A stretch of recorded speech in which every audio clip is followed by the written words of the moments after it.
just today, we had Simon's Shazam 2, Fury of the Gods, Shazam. 4K review drop on site. Yes. And much like at the cinema coverage mark, I think this was almost exactly the same sentiments by both of you. But tell us a bit about Shazam 2.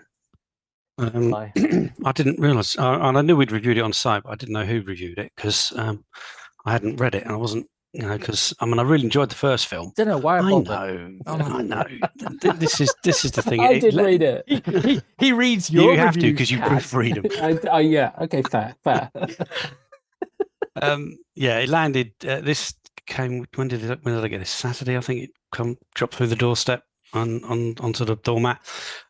So I managed to get it watched over the weekend and upload it this morning. Enjoyed the first one. I love the first one. Yeah. Great. What's good about the character? I don't very know much about Shazam other than my dad was his favorite comic character when he was a kid. That's all I really knew about it. The unique aspect of it is that it's a child who's given super hero powers, but as part of that, he becomes an adult.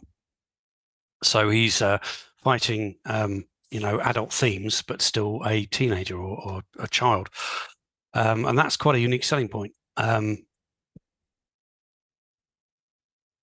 which they capitalized on quite well in the first film and try to in this second one, but don't do it very well. That is a unique point. That should really be the heart of the film, but they flounder it a little bit and then they waste it and then they don't go back to it. And I feel like it needs more CG. Oh God, no! Oh dear. The CG in it it's one huge CG, but run from about, I don't know. It's 2 hours long, so I think 2 hours of it is CG. 2 hours and 10 minutes long, the film. 2 hours of it is CG. There's a Harry Potter-esque library in it with Steve the writing pen. Come on, really? I digress. It's not a great film. I didn't really get on with the film very much. So you can go to the site and read that how I felt about the film. Disc itself is okay.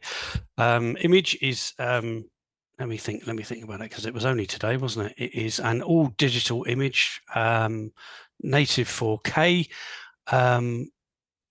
spectacular detail. Can't fault the detail on it. Superb colouring. It's got Dolby Vision, so all the electric lightning bolts and the shooting out the wizard's staff and all that stuff looks brilliant. The layer that they've got, all the neon lights. It's really, really, really pops. The black level's fantastic. But I just felt it looked a bit clinical. It looks a bit digital. It looks a bit digital.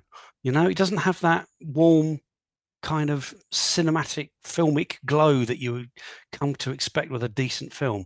It was too digital. I haven't marked it down because of that, because that's just the way things are nowadays. Technically you can't fault it. It's perfect. But so it's good, but it comes with a caveat that it's a bit digital. Some of the CGI, when the unicorns are walking along the grass, you can say they're not really there, are they? Look at even bother using real unicorns. Yeah. Spoiler alert! Honestly, outrageous. And the product placement of the Skittles irked me as well. I don't know why, but it did.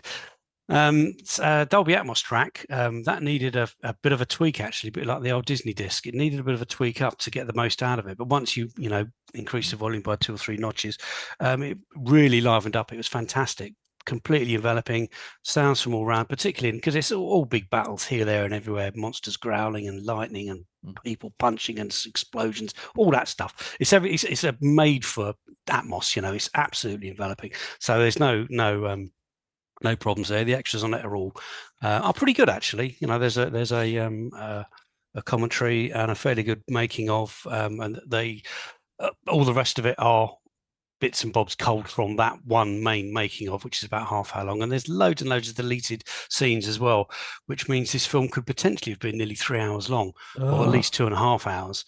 But at least they had the foresight or the knowledge or the skill or whatever you want to call it to actually exercise all that extraneous duty and exercise all that stuff and actually make it a 2-hour film, which is great because, who needs a 3-hour epic of people punching each other in a computer? Decent editor. Yes, a decent editor. So it was, yeah.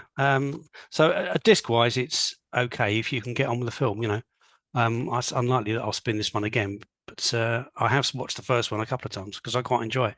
But this one, not so much.